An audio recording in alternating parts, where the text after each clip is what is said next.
Mesdames, Messieurs, bonsoir. Est-ce que la télé rend fou? C'est une question que personne sans doute n'aurait jamais osé formuler il y a seulement 10 ou 15 ans. Aujourd'hui, elle est devenue d'une brûlante actualité.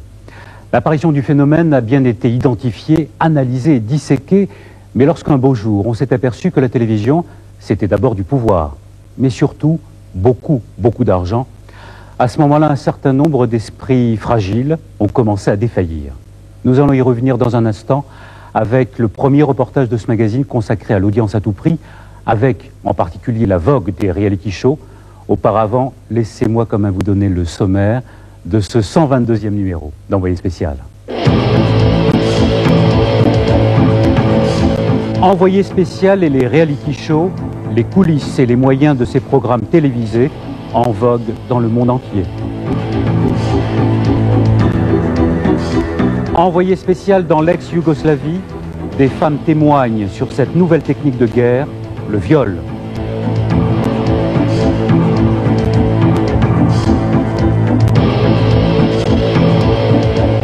Envoyé spécial et les erreurs médicales.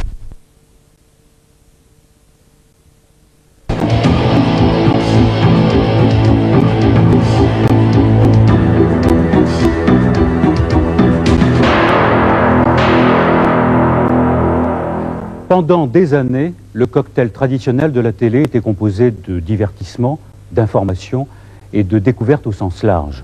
Désormais, il faut ajouter à cette préparation savante un nouvel élément, l'émotion. L'émotion exprimée par les invités de l'émission ou celle provoquée par la reconstitution de faits divers, tous ces rires et toutes ces larmes qui forment la trame des reality shows. C'est ainsi que, peu à peu, on en est venu à confondre psychothérapie et télévision, reportage et mise en scène, au point que l'on ne sait plus aujourd'hui ce qui est réel et ce qui ne l'est pas. Car la finalité de ce déferlement d'émotions, c'est de flatter le téléspectateur, le rendre captif et faire monter les recettes publicitaires. C'est l'audience à tout prix, un reportage de Nicole Meyer, Michel Kellenberger et Bernard Louvain.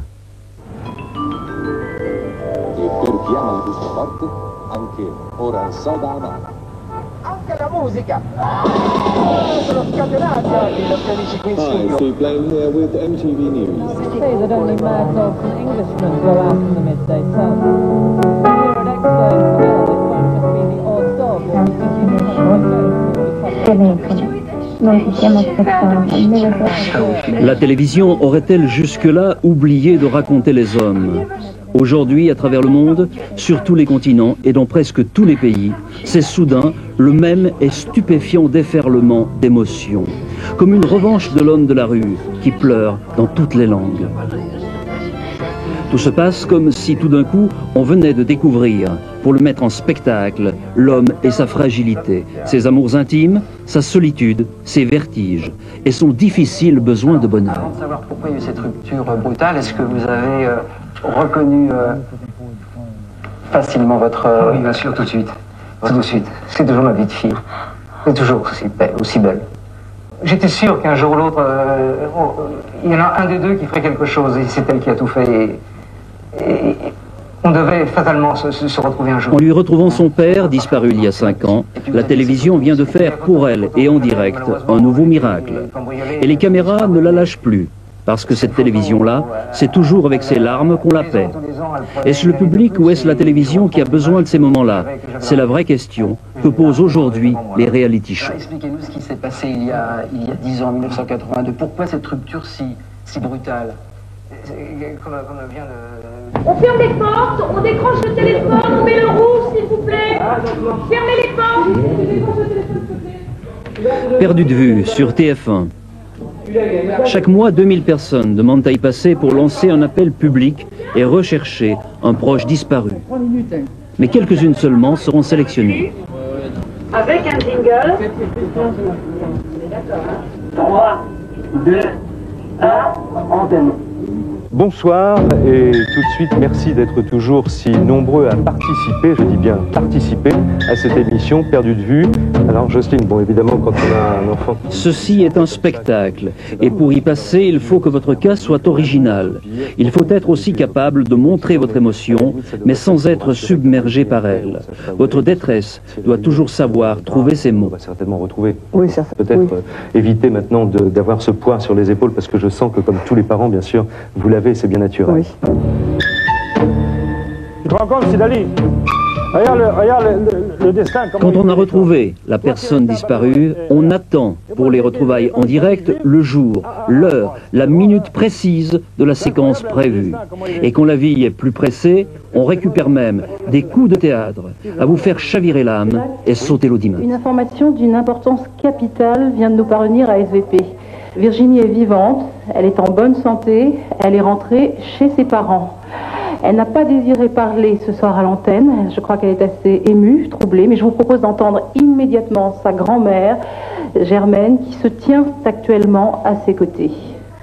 Elle est à la maison, Marie-Claire. Elle est là, avec nous.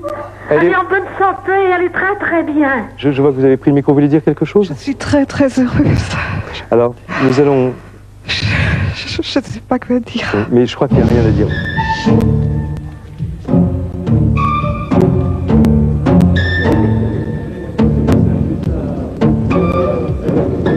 Votre équipe, c'est vraiment merci bien pour vous avez trouvé. Encore une de livrée. Encore une de livrée. Est-ce que le spectacle était bon? C'est l'obsession des professionnels. Dans le cœur des autres, c'est tout autre chose qui bat. Nous ne savions plus quoi faire, nous étions désemparés et nous avons tout de suite pensé à cette émission et nous avons fait appel immédiatement. Et je pense que la télévision peut nous aider. La preuve en est ce soir. Attention, prière de ne pas confondre entreprise de spectacle et service social. Le bonheur des gens, c'est une chose. Le spectacle, c'en est une autre, qui s'analyse froidement le lendemain en séance critique. J'ai trouvé l'émission un peu faible quand même hier, un peu faible, et un poil extérieur. Ça c'est dur, hein, je crois que c'est quand même un problème de préparation. Préparation, donc ça fait. Préparation. On n'a pas fait préparer les interviews, ni la dramaturgie de chacune des situations. Ça suppose un plan d'interview dragonien. Tu vois, c'est ça d'avoir vraiment travaillé. Rien ne peut être laissé au hasard. Ou alors on va trop vite. Ouais. La télévision est tellement regardée, observée, que contre elle, la critique est à la même hauteur, phénoménale. Car l'indécence des reality shows, ce n'est pas de montrer des larmes, c'est de ne pas aller plus loin, de n'expliquer jamais pourquoi les gens disparaissent, par quelle misère sociale, morale ou sexuelle. Le reality show révèle notre époque et ses valeurs enfouies,